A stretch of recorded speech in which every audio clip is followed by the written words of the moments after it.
Welcome back to my channel.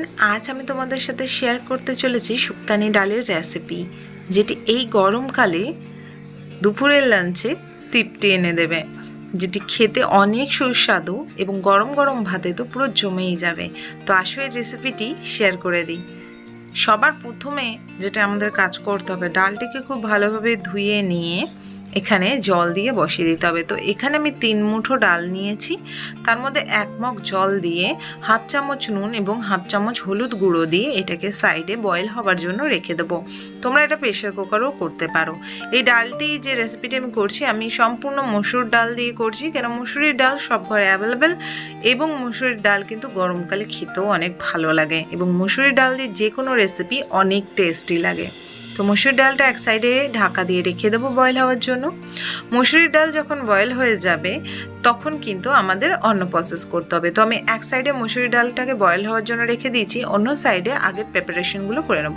তো এখানে যে কাজটা করতে হবে, সবার প্রথমে একটা কড়াই নিয়ে নিয়েছি, তার মধ্যে সামান্য পরিমাণে সরষের তেল নিয়ে নিয়েছি। তেলটা যখন গরম হবে এখানে আমি সবজি ব্যবহার করব উচ্ছে, ঝিঙে আর তার সঙ্গে ব্যবহার করব সজনের ডাঁটা বা সজনার ডাঁটা, যাই বলুন না কেন।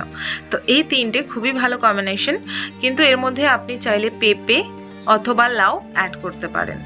তো এখানে সবার প্রথমে তেলটা গরম হয়ে গেলে আপনি কিন্তু উচ্ছেতে নুন হলুদও মাখাতে পারেন। আমি নুন হলুদ মাখাইনি, ডাইরেক্টলি এটাকে ভেজে নেব।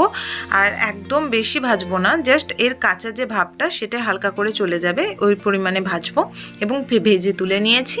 এবার আমি ঝিঙেটাকেও হালকা করে গরম কড়ায় তেলে নেব, যে এর একটু কাঁচা ভাবটা চলে যাবে। ব্যাস, একদম বেশি ভেজে পুড়িয়ে ফেলার কোনো দরকার হবে না, যা এর যে গুণটা সেটা ডালে যেন আসে সেইভাবে আমাদের ভাজতে হবে।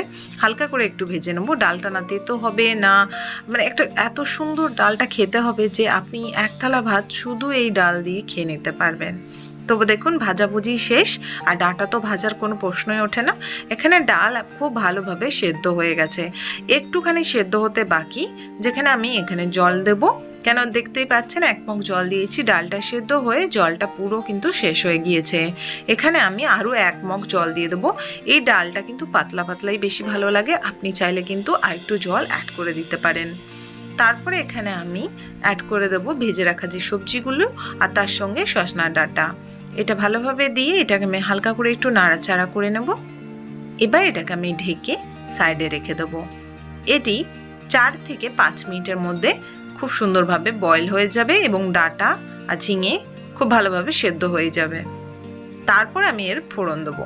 ফোড়নের মধ্যে আমি শুধু ব্যবহার করব আদা থেতা বা আদাকে আপনি গ্রেট করে নিতে পারেন, আর তার সঙ্গে ব্যবহার করব একটি শুকনো লঙ্কা, একটি তেজপাতা এবং 5 ফোড়ন। আমি এই ডালটি 5 ফোড়ন দিয়ে বানাতে পছন্দ করি। আপনি চাইলে কিন্তু রাঁধুনি সর্ষে বা শুধু সর্ষে বা জিরে দিয়ে বানাতে পারেন, কিন্তু আমি 5 ফোড়ন দিয়ে এই ডালটাকে বানাবো। তো দেখুন আমি একটু হালকা নাড়াচাড়া করব, বেশি আমরা আদাটাকে জ্বালাবো না, তাহলে আদার একটা বাজে গন্ধ হয়ে যায়।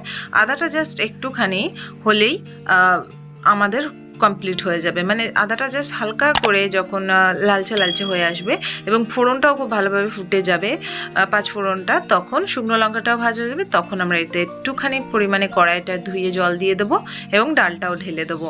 এটাকে আমরা কিছুক্ষণ বয়েল হতে দেবো এবং তারপরে পুরো রেডি। এটি সম্পূর্ণ খুবই ইজিলি এবং একদমই নিরামিষই, আর এটি খেতেও অনেক ভালো লাগে গরমকালে। এটি শরীরের জন্য অনেক ভালো। উচ্ছে, সজনা ডাঁটা এবং ঝিঙে শরীরকে অনেক সুস্থ এবং সবল রাখে। আশা করি আজকের এই শুক্তানি ডালটি আপনাদের অনেক ভালো লেগেছে বন্ধু। আশা করি ভিডিওটি আপনাদের ভালো লেগেছে। যদি ভালো লেগে থাকে অবশ্যই লাইক করুন, কমেন্ট করুন, আর অবশ্যই এই চ্যানেলে আপনারা সাবস্ক্রাইব করে রাখুন ডেইলি নতুন নতুন রেসিপি এবং ভিডিও দেখার জন্য। এই গরমকালে লাঞ্চ, ডিনার এবং ইভিনিং স্ন্যাক্সে অনেক রকমের রেসিপি নিয়ে আসতে চলেছি। তো দেখা হচ্ছে পরের ভিডিও নিয়ে। ততদিন সবাই সুস্থ থাকুন, ভালো থাকুন। দেখা হচ্ছে পরের ভিডিওতে।